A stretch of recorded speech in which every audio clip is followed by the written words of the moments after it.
Okay, good morning, everyone. My name is Kim Wilkinson. I'm corporate trainer with EPL. I'd like to welcome you today to the internal training of IPOWER. We spoke a little bit last week regarding, how EPL and IPOWER began, but I'm going to touch on that for just a moment and revisit it because it's pretty significant, the history of a company. Our company, EPL, was formed in 1977 by a group of credit unions that decided they would, there he is, sorry about that, that decided that they would like to form a business or a CUSO, Credit Union Service Organization, because, they got tired of not having a voice within the processing companies that are out there. So in order to have more control and to be able to drive the ship, per se, of their own destiny, they decided to form an organization that they could have a voice. And EPL basically was developed or created at that point, and has had a rocky road, to say the least, but some productive, some not so productive years. But basically in 2014, we were very fortunate to capture the eye of a company in Italy known as Data Group, and they came in and they were looking for a way to break into the American marketplace. They were, already in Mexico and had a number of different businesses out in Italy doing business in Europe, and really wanted to break into the United States. And they EPL caught the eye of that particular company for a number of reasons, but a lot of the reason is we had a product called IPOWER that they had seen and thought, okay, this is a pretty neat little product, and we can see a marriage between the IPOWER product and the bank up product, meaning real-time GL. We didn't offer that to our credit unions. And again, they thought this might be a good marriage between the companies. Not only that, but EPL was floundering in debt. We were drowning in debt and having a hard time getting some traction in the marketplace because of our financials. So with the infusion of cash that Data Group brought to the table, it not only cleared our financials, but it also created an opportunity for us to expand in the marketplace, not only with our existing product, but with those new products that the companies coming together could create. So as a result, the real-time GL module was rolled in and is thriving very well in a number of our credit unions today. Additionally, in-house credit cards is one of the things we're bringing to the table with the major resources that have been provided to us from Data Group. So they did a number of things. They cleared our debt, created a marketing opportunity for us, expanding our opportunities out in the marketplace and making us basically a whole company. In addition to that, our core product, we offered, basically all of the different types of processing that you would expect in a financial core processing product. But the problem was we had a number of products that we had to third party out. For example, home banking, we had a third party product for that. Lending, a robust lending product. We had to, incorporate and basically offer our credit unions an opportunity to interface with those third-party partners, because there were certain products that we could not bring to the table because it was not a part of our core processing, collections. So in addition to the data group and the real-time GL and the in-house credit cards and relationship pricing and all the different components that are coming together to make our system a viable product in the marketplace, we purchased a company's product called Intech. And Intech had some of those ancillary products that we were unfortunately having our credit unions to have to go out and purchase because we did not offer those products. So the Intech products, because we were able to purchase that software and now we have the source, we have home banking now as part of our whole product, as part of our core. We have a collection system now that is part of our core system. We have EPLOS, which is a new product that we're rolling out in beta testing right now, so that we can also enhance our existing product. And then in addition to that, we have the OFAC FinCEN, which enables our credit unions to do background checks and contact the FinCEN area as far as legitimizing their field of membership and validating who those individuals are. So again, we have been able to, create a whole core system with those particular companies that we have married. So again, IPOWER is a stronger product today as a result of the merger of those organizations. So that being said, let me do one thing. I'm going to send this over to Gabriel again so that he can join us. I apologize for the delay. Let me forward this to him and then we will get back on track. All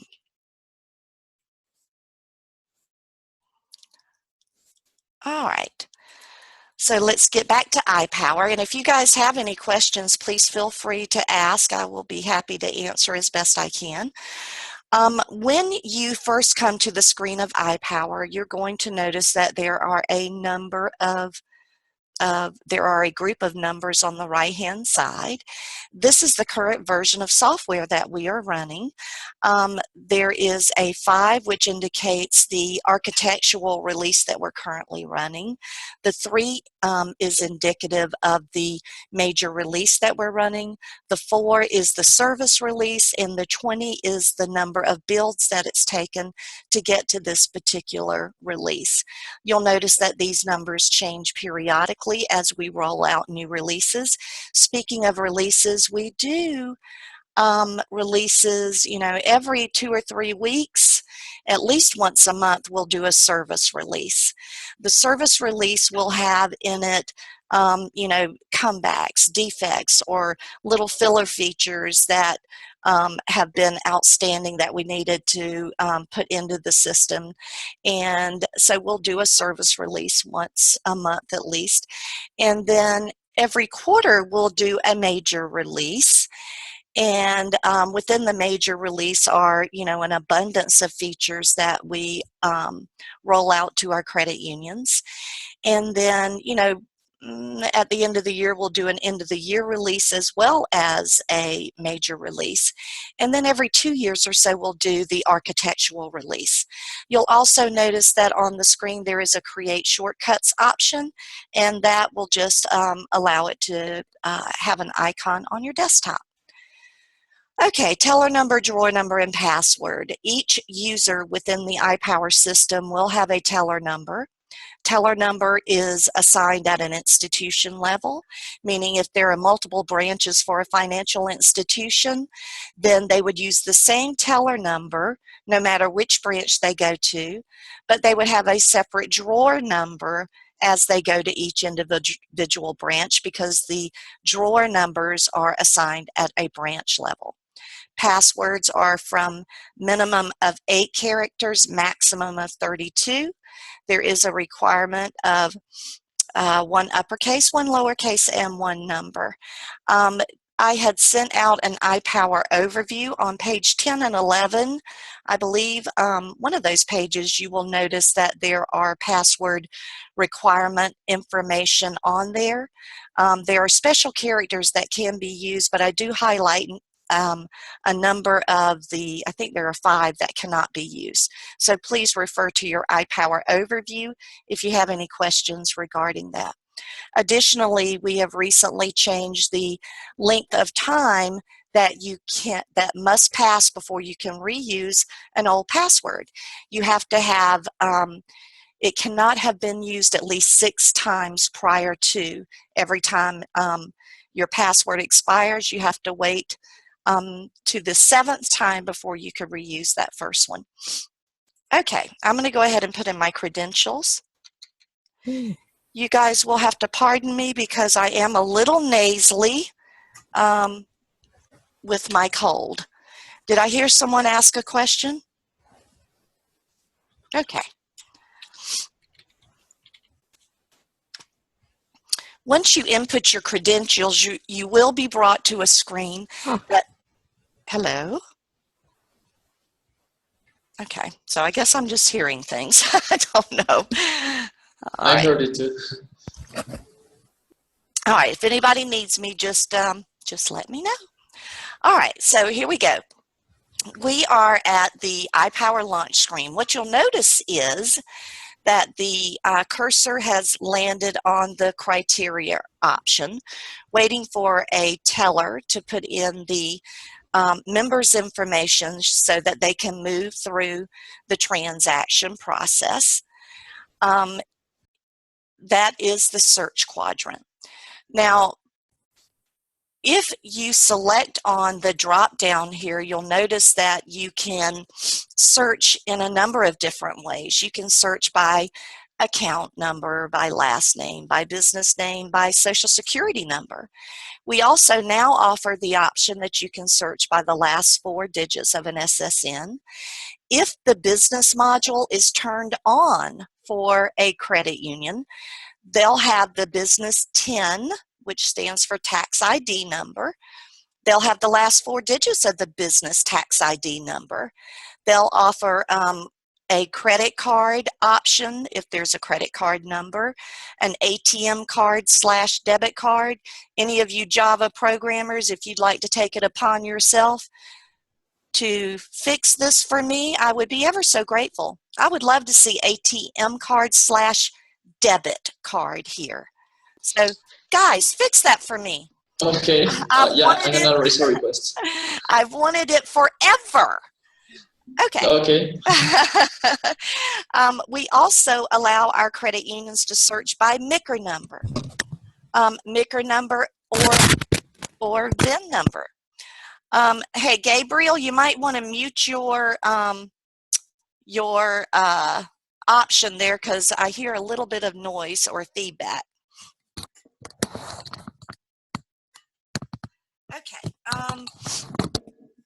MICR and VIN. The VIN's pretty interesting, guys, because I love this option and I show this to all of our credit unions. Because, you know, we do load a file to validate a VIN. So, you know, under the lending option, there's a verify VIN number. Well, these are 2 different ways to look at a VIN number. This one will actually validate a VIN number for somebody bringing in a title and, you know, they're buying a car or whatever, and the credit union wants to validate the VIN. And all that's going to do for you, because we get a file and we load that file every month, and it will determine, I don't know if you guys are familiar with what a VIN looks like, but a VIN number actually has, you know, tons of numbers in the VIN, and they're alpha and numeric. And that VIN number actually tells where that car was built, you know, what year it was built, you know, all that information means something. And by the way, in the LOS manual, there is a breakdown of that if you guys ever want to see it. But we can actually validate a VIN. When you do a search for a VIN here, what this actually does is it will take the user into the collateral record of wherever that VIN is stored and used as collateral for a particular loan. So it actually brings you to the area of IPOWER where that information is stored. So there is a difference between those two search options or options for VINs. Didn't know if you guys were aware of that, but thought it was a pretty cool little feature that we offer. And a lot of our credit unions love that because they actually, if they put that VIN number in, then they know automatically if that VIN number is already attached as collateral to somebody else's loan. Okay? All right, so we have a quick transaction option over here too, and this is essentially used for the drive-through areas or the drive-up windows of credit unions. And you might say, well, why is it different? Well, the reason it's different is because when we allow when a credit union inputs a member's account information and searches for it, it's going to bring that credit union staff member to the member's profile where they get a 360-degree view of everything happening with that particular member. How many loans they have, if they're delinquent, how much money they have in their account, what type of investments they've made. But above and beyond that, it gives them a sneak peek into what services that they are currently enrolled in, which gives the credit union the opportunity to upsell to that particular member. So why is that significant? Well, even though credit unions are a nonprofit company, they make money and they distribute money to the field of membership by way of, giving funds back in dividends and fees, or making them money by giving them distributing for loans and that sort of thing. But because of the field of membership, they pay shares back to those members. And the only way they can do that is if they earn additional monies to accommodate that through upselling and providing services to members that make them money so that they can distribute it back out to their field of membership. The quick transaction option, on the other hand, will bring the user right to the financial screen to conduct the transaction, and it bypasses the member profile.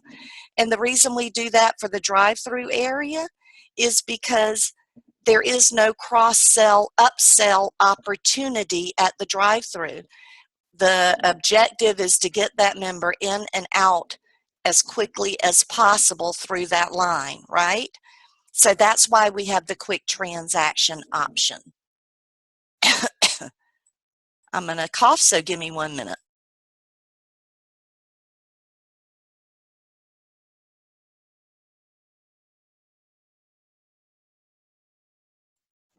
Okay, I'm back. Sorry about that. Okay, so we talked a little bit about the search option and some about the quick transaction option. We also offer a last 10 accounts option here. And notice, because we went to a member, her information is here. So what does that do for us? What it does for our credit unions is if that member happened to walk back in after finishing her transaction and says, uh-oh, I forgot to transfer money to my son's account. All we have to do is come here, select on the member's name, and it brings us right to that member's information, as opposed to having to go back over here, input the member's information, and go. So it saves us clicks. Every time we can save a credit union clicks, that is huge for the credit union. They would prefer not to click at all, but they have to. So we save them a click here. We also have a teller message area that gives the credit unions an opportunity to be able to communicate directly to all users within IPOWER. So, for example, if they have a message that they need to push out to the members that they need for their staff to communicate on a daily basis, an hourly basis, a weekly basis. Our system gives the management an opportunity to send a message out to all of their users. Because the time you bring IPOWER up, this is real estate that can be used for messaging purposes.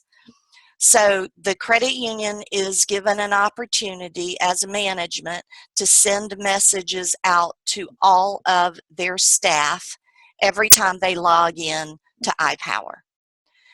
That is done through management, institution, messages, and teller message.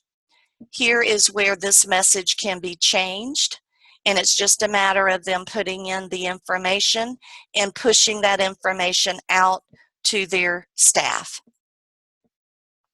So our credit unions really love this, because it doesn't matter whether, you know, we've got a, a staff meeting on Friday, or don't forget there's a potluck luncheon coming on Friday. Don't forget your meal.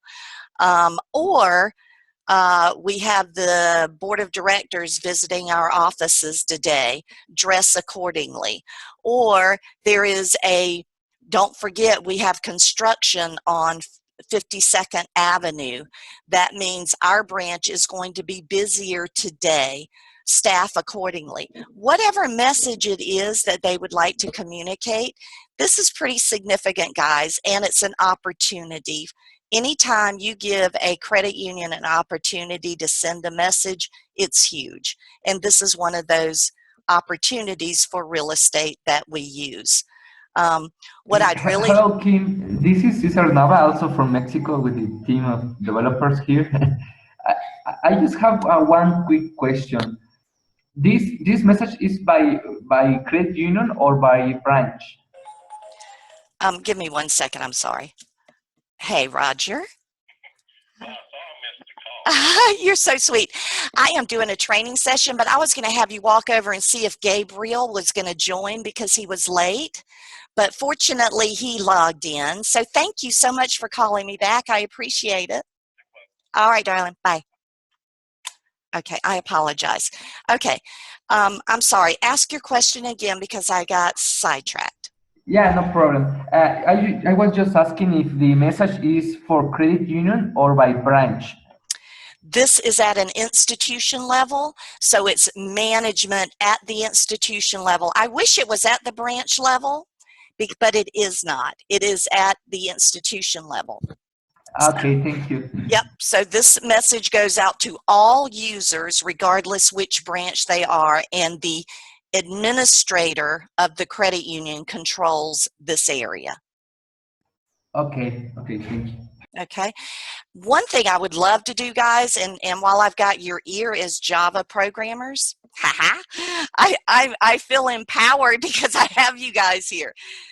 One of the things I would love to see and have frequently, I talked to Shiraj about it at some point, and we haven't really moved in that direction. Wouldn't it be cool if either here or on the primary page we had a banner that moves across here that that the credit unions could put any message they want, or EPL could use it. If we did it on this page, it would have to be coming from EPL, right? But what if we had, don't forget, we have a new release coming out on April 3rd. Our training sessions are X. If we had a rolling banner that we could put messages out here to our credit unions, or a rolling banner that our credit unions could use once they get logged in, because it would have to be at the institution level here. They could have a scrolling banner, because at this point it's their, once they log in, this is their screen. So wouldn't it be cool if we had some kind of rolling banner, since we have so much real estate? Yeah, I'm writing down all of those ideas to to send it to the corresponding person, then maybe they can assign it to me and I can somehow do it. Yeah, even if it's across the top here where IPOWER is, I think that would be cool. A scrolling banner across here. Because once they log in, then this is their institution. So it could be done at an institution level. If we do it on the primary screen, then it has to be at an EPL level because it's before they log in. So anyway, I just think those are cool ideas that I would love to see incorporated. It took me forever to get web links here and my little help option here. So anything, you know, you guys could do, if you see something that you think could be improved on, ideas, please share it with me because I would love to hear it as well. Okay, already wrote those down. Thank you. Okay, and across the bottom what we have is drawer number. And again, this is whoever is logged in, they're going to see their drawer number. The cash amount. The cash amount is going to be the ending cash from the previous day for that teller, and is going to be her beginning cash for today. The check amounts and the check counts are always going to be 0 because at the end of the day, they still have dollar amounts showing there, even though they've already settled for the day, and it's because our end of day processing has not run yet. So when they come in the next morning, whatever they showed there will be cleared out and it will be 0. The effective or the business date is always going to be on the right-hand side, which is because we are a 7-day processing now, it will always be the current business date. And then this little option here is a refresh drawer totals. When you buy or sell cash in our system, it is a two-party transaction, meaning the teller may purchase or sell cash, but she's doing it to a vault teller, and that vault teller may not have approved the sell yet or the buy yet, and the cash totals would not have reflected if she had not approved it. So if the teller needs to see if those funds have been updated, she can select her refresh drawer totals. Another neat thing that our credit unions really like is we have teller limits for cash drawers. And when a teller is over their limit or about to be over their limit, whether they've got too much cash or not enough cash, the system knows it and puts a message out here, the words cash warning in red, to let that teller know that she is about to exceed her limit, whether she's got too much or too little, and that she needs to buy or sell cash accordingly.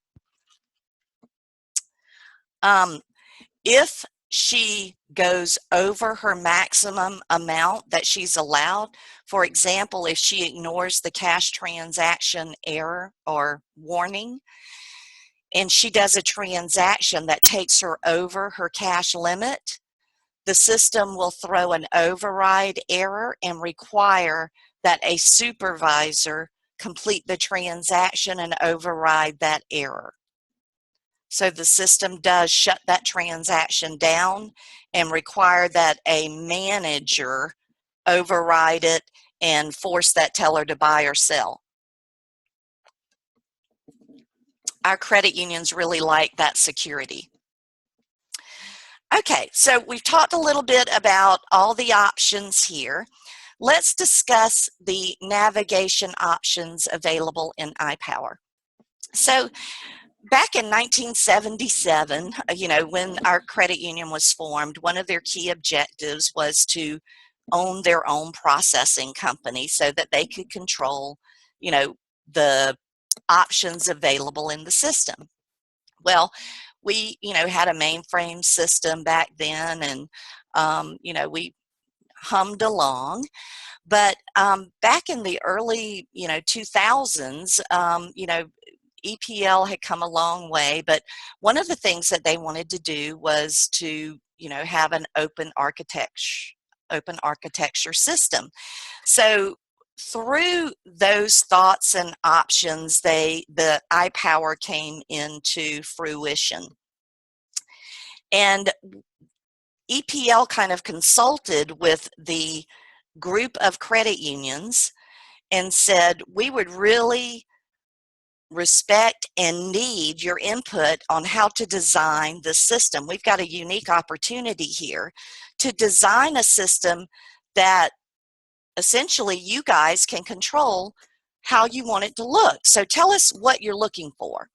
So one of the messages that came through loud and clear from our owners was that they wanted a system that was intuitive. Well, our engineers said, you know, well, okay, intuitive. What do you mean? Well, when you think about AOL, and AOL was real big back then, guys. So I know you engineers are sitting there rolling your eyes when I say AOL, but I still have an AOL address, by the way. But anyway, any of those, you know, websites, when you think about it, you don't really have a trainer standing behind you telling you how to navigate through those websites. You just kind of intuitively know where you should go to do whatever function it is you want to do. So that was kind of the idea behind the design of IPOWER. So our engineers thought, what if we designed a system that it's based on the role that you have within that credit union as to, you know, where you go to do your job.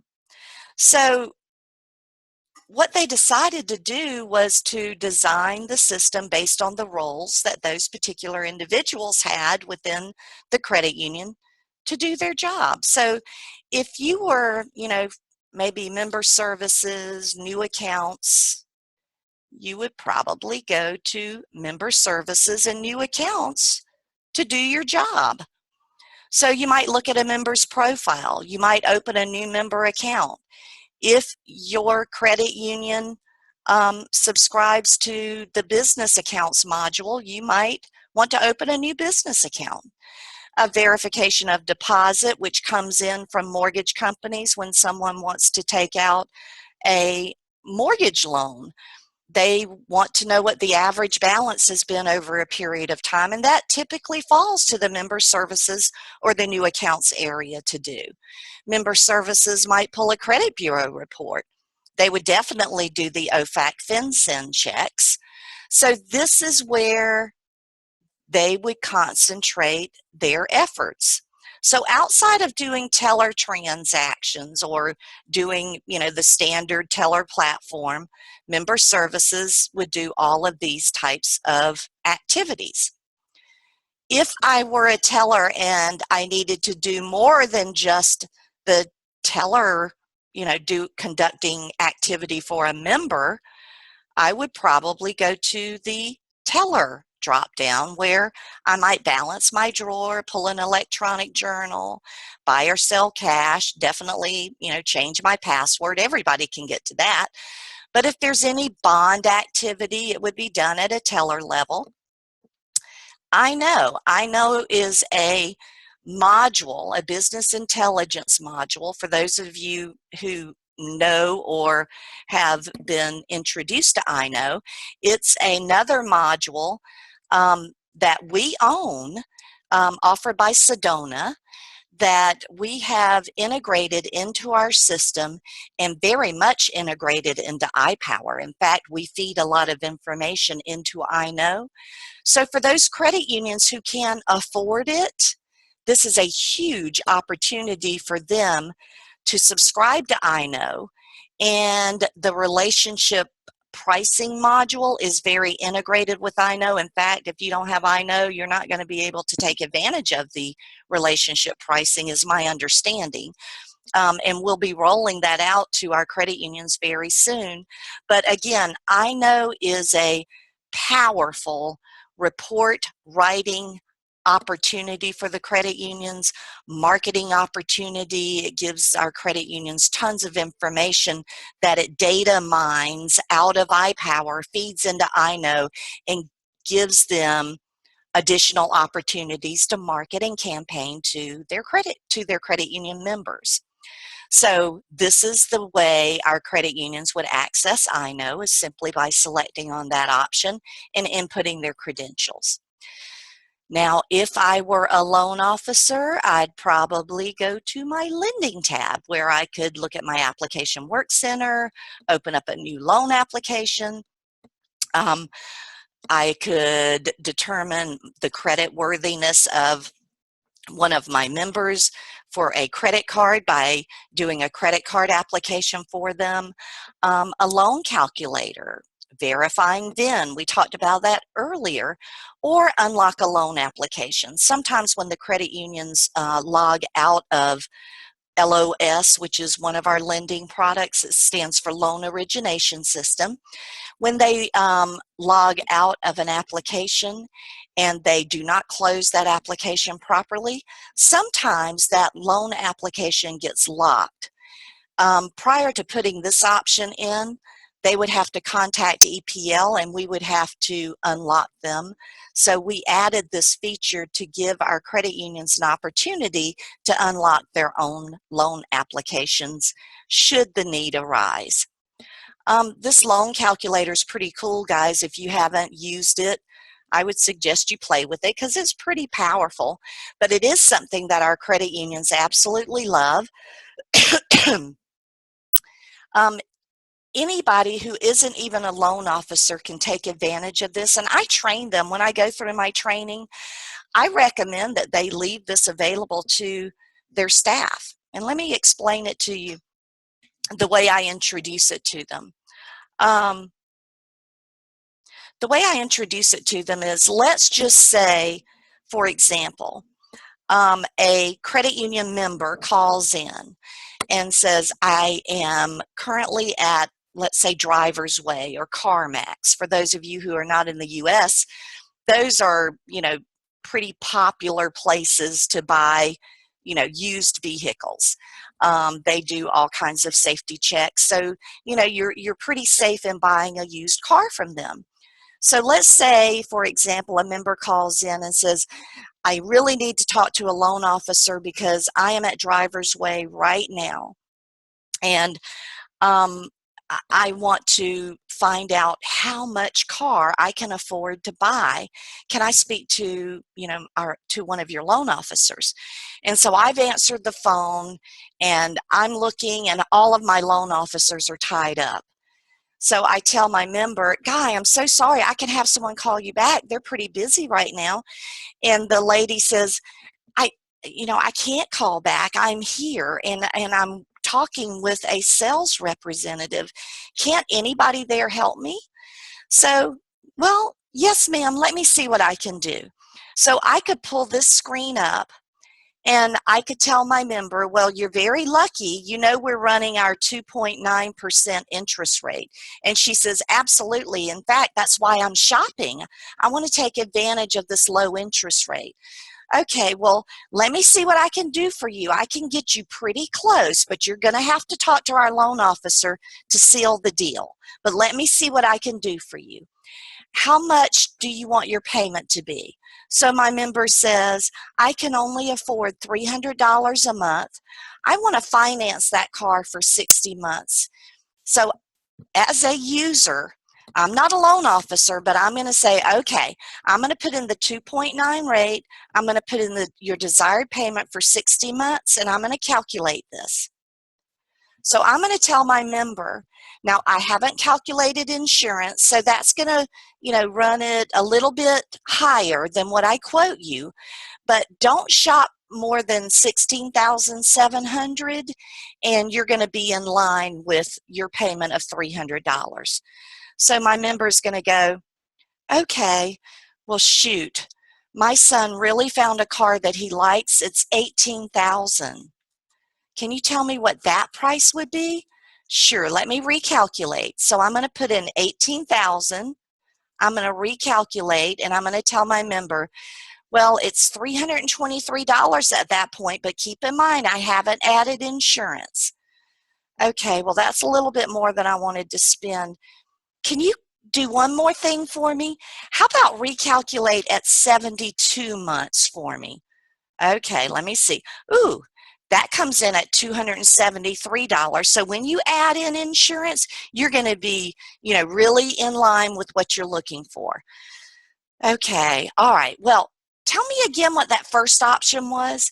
This is the kicker, guys. Our credit unions love this little feature here, that I can come in and show them the history, because oftentimes our credit union members will want us to run 5 or 10 different scenarios, and then they'll want us to come back as loan officers and tell them, now what was that first option again?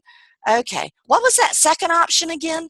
So we provide them a little cheat sheet that they can go in and revisit all of that history calculation. Now, what the system doesn't do is save that information. I don't know if that's something that can be done or that we would like to have done, but what I encourage our credit union staff to do, because we're not loan officers, remember, I'm just running this little calculation. I will tell them to print the screen, drop it on the loan officer's desk, and say, Mrs. Member is over at CarMax. She had me run these scenarios for her. I am sure she's going to be calling you, but this is what I did for her. And then we drop that over to our loan officer and give her the phone number of that member, and then we have saved that loan officer time. We have made our credit union member very happy by providing her service. So this is how I introduce this option to our credit union when I'm doing my training, so that they understand this is an opportunity for them to service their member. Even though I am not a loan officer, I can help my member. And guys, if you ever want to run some calculations for yourself, feel free to use this little loan calculator, because it works beautifully. Okay, moving forward, we have back office people that work at the credit union who handle the general ledger area. So if I were a back office personnel, this would be my sandbox. So I would know automatically where I need to go to conduct my job if I work in back office, where I can access general ledger profile. I can go over to real-time GL. I can look at my accounts payable. I can add invoices. I can pay bills. I can handle my share draft returns. I can handle my payroll maintenance. I can view receipts. This is pretty huge in our system, guys. So I'm going to go ahead and show this to you. We have a little query here, and back office areas frequently have to look up archived history receipts. So let's say, for example, I know the receipt I'm looking for is on George Clooney. And I know the receipt is for $50. I can put in as much information as I choose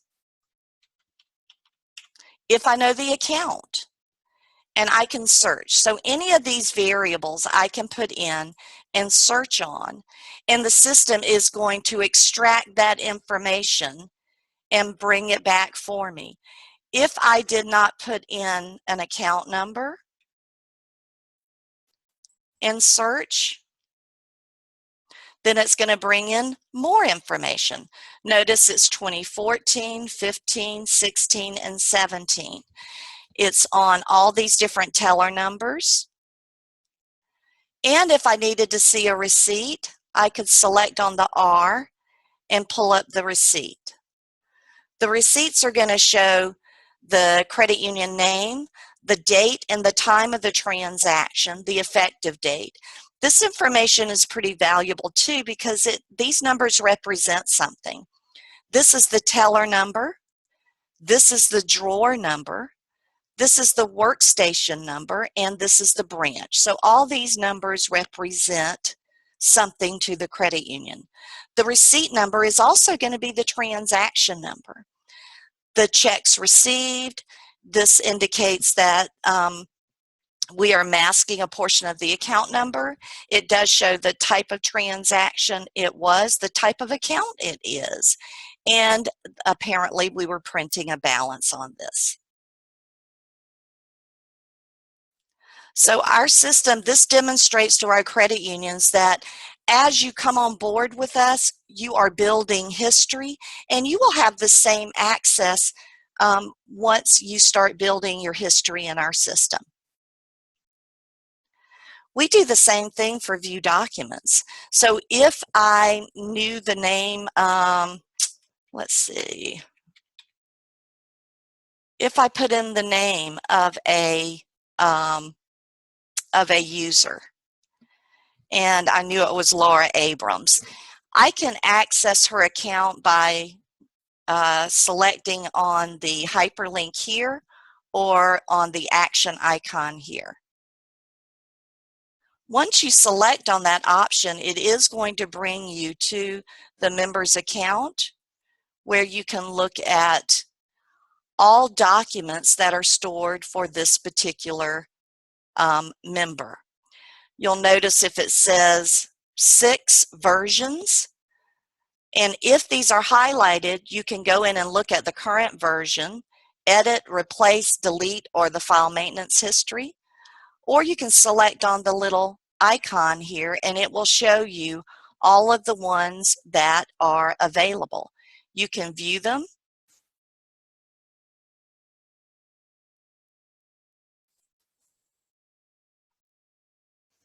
The system does extract the information. When the member opens their account, it populates, we map it and it populates the documents for the member. But we store all of the different versions. So some of our credit unions said, we don't want to ever get rid of the existing versions that are out there. And we would keep them and archive them. We would have them out on the system, but they were not available for the credit unions to see. So now we have them available so that the credit unions can also access them.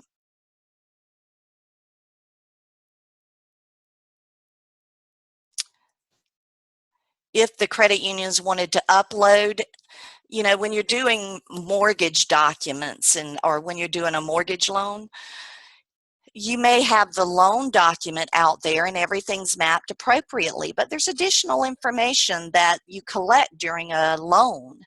For example, you might need a pay stub.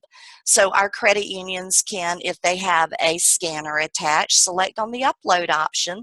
This will give them the opportunity to upload a scanned document into the system and attach it to whatever file they would like to. It knows I don't have one, so it's going to not let me get into there.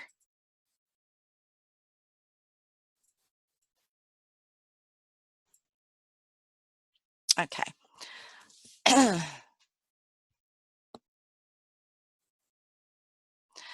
All right, so from the back office, they can view receipts, view documents, manage official checks. This is the area of the system where if they have, you know, they have their own checking accounts, you know, the credit union checking accounts, and they want to reconcile their checks.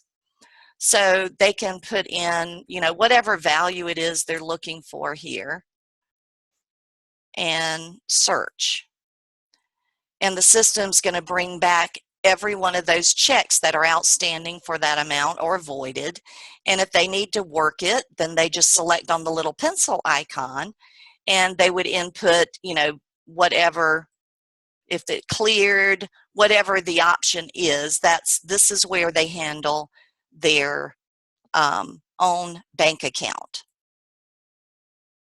And the back office handles that for them. And they would manage their official checks. Batch checks. This is the area of the system. If, for example, somebody called in through the home banking and needed a check sent from, requested a cashier's check or a CU check sent to their electric bill, whatever it is they're requesting, or it's a matured certificate, the system is going to load it out here. And let's say they were paying some invoices. Back office said, pay this invoice, pay this invoice, pay this invoice. So there might be a number 5 here. So all we would do as a back office area is come in and check this in the mornings. If there are any checks that need to be printed, we just hit on the print option and it sends it to the printer. And then here is where they could pull history to see any activities and look at the history of the activities of any checks. If they needed to, reprint a check, they would come to, these have already been reprinted, but they could reprint again if they wanted to. Then it would void number 987 and reprint another one. Once you get this, once you get all of your checks off of the printer, and then you view your totals, you would hit the confirmed, and then you would tell the system the dollar amount for those printed checks, whether it's, $750, whatever, and confirm. Of course, it would be $1,000 here. If you needed to pull a report, you could select on the report option and get a report of all activities. So this is where they would do any of their checks that are out on the system that need to be printed. This is a pretty cool little area here because let's say those credit unions who handle, they have a night drop or ATM deposits, and they assign those to the back office. Usually it might be the night drop. So they ended up getting 3 items in, and let's say it was $750. And they're going to default account type. So they go next. The system comes up and allows you to do all of those transactions in one batch instead of having to go to each individual account and make a deposit. So let's say if you needed to search for the account, you could do so, but if you've got a night drop and you've got a deposit ticket, you already know who the member is, you already know what account they want to deposit into, and you just simply, start putting in the information. The verify letters are always the first 2 digits of the member's last name, in case you guys didn't know, but we'll talk about that more in just a minute.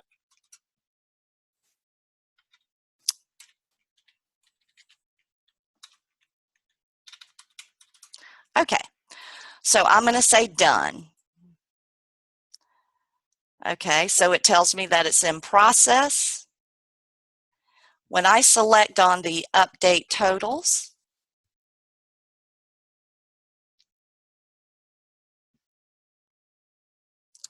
it is going to show me that I've got items, total check amount, total credit union check, and I just select post. I have to wait 3 minutes before I log out of IPOWER just to make sure that it posts. If I wanted to go into each of those records and check the history, I could see that those had posted. So this is just a way for the credit unions to go in and handle multiple activities or multiple